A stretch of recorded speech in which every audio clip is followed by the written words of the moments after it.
What's going on, guys? G Funky Boxing here. If you're new to the channel, subscribe, hit the like button, hit the notification bell. Joe Joyce versus Joseph Parker. Guys, normally I would break this thing down, go real deep and in depth on these guys, but I don't have time to do that, so I'm just going to do a quick breakdown here before the card starts. So here we go. All right, guys, let's talk about the tail of the tape and the records here for both fighters. Joseph Parker, let's start off with him. 30 wins, 2 losses, 21 wins by knockout. He is 6'4", 76-inch reach, 30 years old, and is an orthodox fighter. Now for Joe Joyce, 14 wins, no losses, 13 KOs, stands 6'6", 80-inch reach, 37 years old. That's kind of crazy to think about that he's that much older than Parker. And he's an orthodox fighter as well. Now, I want to talk about Parker first, and we'll talk about Joyce, and then we'll get into the prediction. Look, Parker's a guy who he's a classical type of boxer. He likes to stay on the outside, work behind a jab. He's got good feet, he got good quick hands, and he does have a nice right uppercut. He was throwing that a lot against Derek Chisora in his last fight. He's a tough guy, He's been down a couple times in his career, but I've never seen him to the point where it looked like he was getting ready to get slept or stretched out on the canvas or anything like that. And he did go down against White, but then he got up and hurt White later on towards the end of that fight. So he is a durable guy and very skilled. Like I said, fast hands, fast feet. So those should give some problems to Joe Joyce, and a guy who Joe Joyce we made fun of a lot on a lot of shows we've done in the past. We said he's slow like AOL, like the old dial-up internet. And look, he's not the fastest when it comes to hand speed and foot speed, but he is very well balanced. He keeps his feet planted in good position to punch and to get a lot of power behind those shots. He throws real short shots.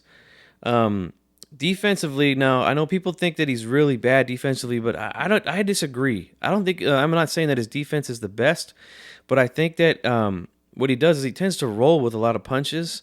And I'm not saying that he rolls all of them, but he does get hit clean with shots. But he does take steam off of them by rolling with them. And it's a very underrated defense, in my opinion. But that jab of his, it is, man, strong, and it does damage. Just as Daniel Dubois, he busted his eye in that fight. And, he's very tough and durable as well. Because, like I said, he does get hit, but he takes these punches very, very well. And I think he's got a really good trainer, and it's Salas in his corner. So, I think this is an interesting fight, man. So let's get into the prediction here real quick. Look, guys, I think that with Joseph Parker, my main problem with Joseph Parker is not his skills and it's not his style of fight. I think it's just his mentality.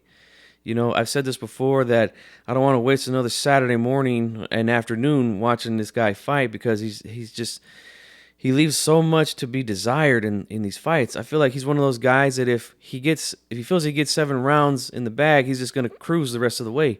He's not going to try to finish. He's not going to try to win any more rounds, and it's just very boring, to be quite honest with you. And I just think he's happy with that. He doesn't have killer instinct. At least in my opinion, he doesn't. I just don't see him jump on guys when I feel like he's got guys hurt. So I think that that's going to be a problem here for him because, like I said, Joyce is a guy who's shown a really good chin. So I think early on, Parker is going to give him some trouble with the movement and the fast hands.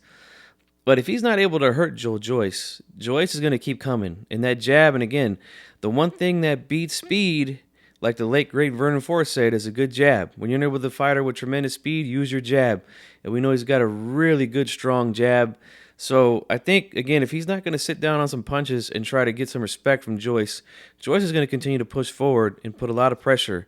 And, he's going to start to bust this guy up late, I think. That's what I think down the stretch. It's going to get really, really tough for Parker if he can't hurt Joyce. And I'm thinking this could be a stoppage, man, late in the fight. But I'm just going to say that Joyce is going to win via points. I think he will knock down Parker a few times. And I think he's going to get the job done here, man. Because like I said, he is literally the juggernaut, like his name. He just keeps coming and coming and coming. No one has really shown to put a crack or a dent in this guy's shield. So, I'm going to continue to roll with Joyce. after he proved me wrong against Dubois. So that's my quick prediction here, guys. I know normally I would show clips and things like that, but I just don't have time to do that today. I'm going to try to go live today after the fights to take some phone calls. We'll see. So if you do see me live, go ahead and jump on with me, guys. This is G Funky Boxing. I'm out.